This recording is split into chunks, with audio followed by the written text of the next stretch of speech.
Good morning, everyone, and welcome to another episode of Amazon Ads Raw Daily. Today, we're gonna talk a little bit about sponsored display video ads.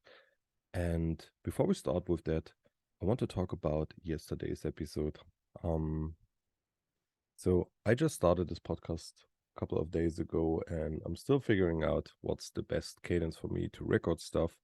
I want to give you like very ad hoc news and updates. Obviously, best case scenario is I record very early in the morning with the newest updates from the last night or the last day, so you'll have everything fresh. But that's not always possible for me.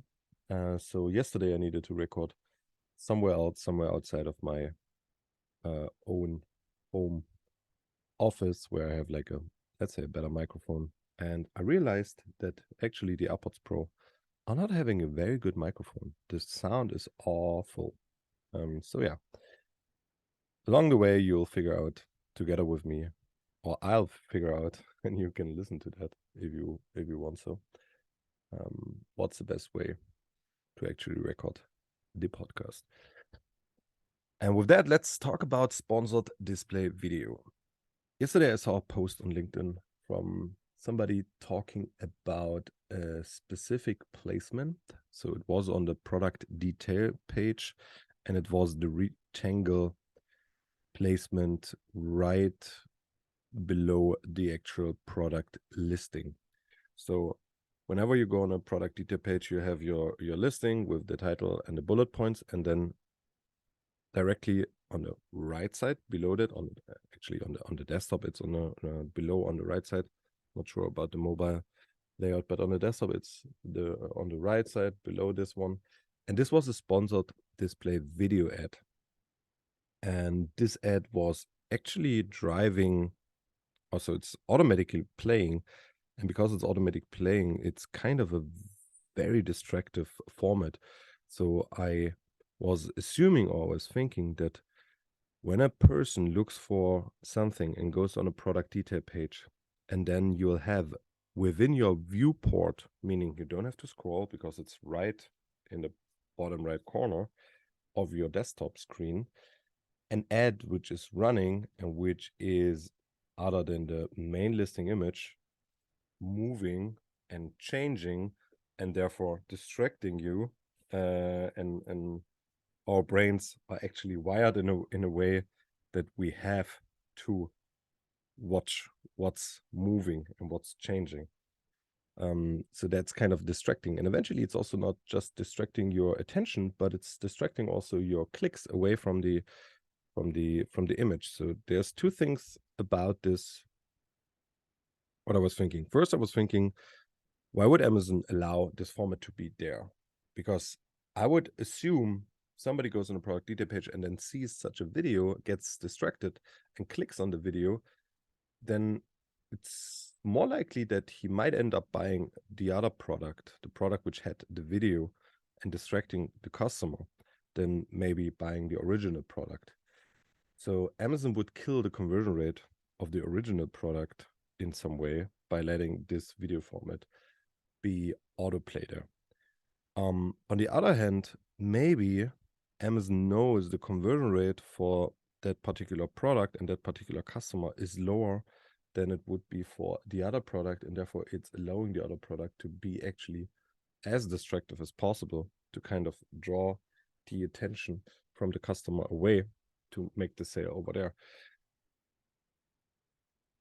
I have not a clear answer on that, but what does it mean for you? So first of all, you should start looking into sponsored display video formats. So this is not a beta format anymore. It's out there for quite some while now. It's set up similar to sponsored brands, and I'll guide you a little bit through the setup here, so we can talk about this a little bit. So when you start a sponsored display campaign, obviously you can give it a name, start date, budget, and an ad group. And then you are asked to choose for your bid optimization. I would always recommend to go for optimize for conversions on sponsored display campaigns. You can play around with page visits if you're trying to get as much traffic as possible out of a certain audience or a certain targeting where you know it's going to be working for you, then maybe optimizing for page visits could be an option. I'm not recommending to use viewable impressions though, at least not for the very sophisticated advertisers. And then the next step would be to choose your format, your advertising format, either it's an image or video. Obviously, we are picking the video. And then different to sponsored brand videos, you can now select not only one product, but you can select many. That's the first difference here. So actually, Amazon is also suggesting you to add up to 10 well-performing products. Why would they do that? Obviously, they want this ad to be running even when something is out of stock, or when something has a featured offer and another one not, or low inventory, and maybe another product is fitting better to the customer. So the more products you put behind that ad, the more options the algorithm has to choose from. The thing for you as an advertiser is to make sure that these products are kind of in the same category, obviously, and that you're not kind of selling, I don't know, drinking bottles and chairs, because that would maybe not fit the customer's need and the customer's searches. So kind of choose products which are in the same category. Let's say you're advertising dog beds, then just put in all of your dog beds in the different colors. It would be best to have related products, similar price ranges, and obviously good rated products and not bad ones. And that's also important because you only have one video to basically advertise all of these products. So you should have a video which is kind of generic in a way that the customer gets what you're trying to advertise there. And then maybe you get some surprises about the colors or something like that. Or you have a video specifically created for that parent ASIN where you have like 10 different variations in, and the video shows all the different color variations as well. That would be probably ideal.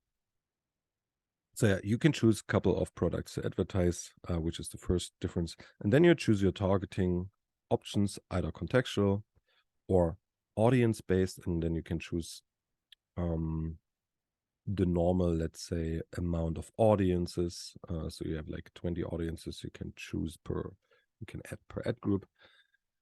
Retargeting, obviously, or prospecting audiences. And then in the creative section, you'll add your video, and then you can add a logo and a headline.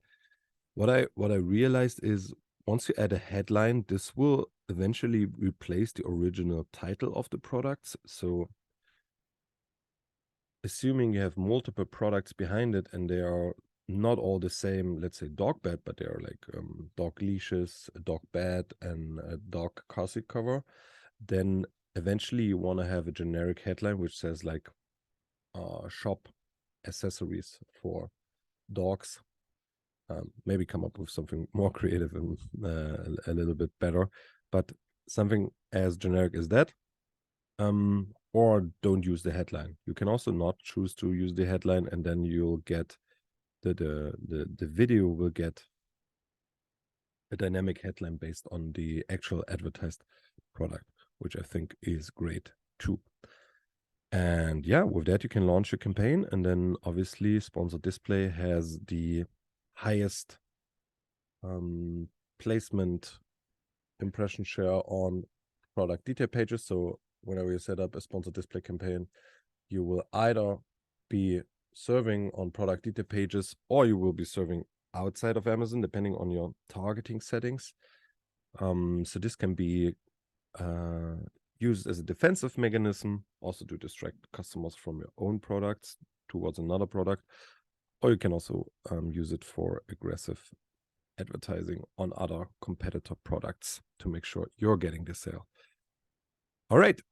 Yeah, that's about it about sponsored display videos. Let me know what you think about that, and good luck with setting up all of these campaigns. Thank you very much for listening, and see you or listen in tomorrow.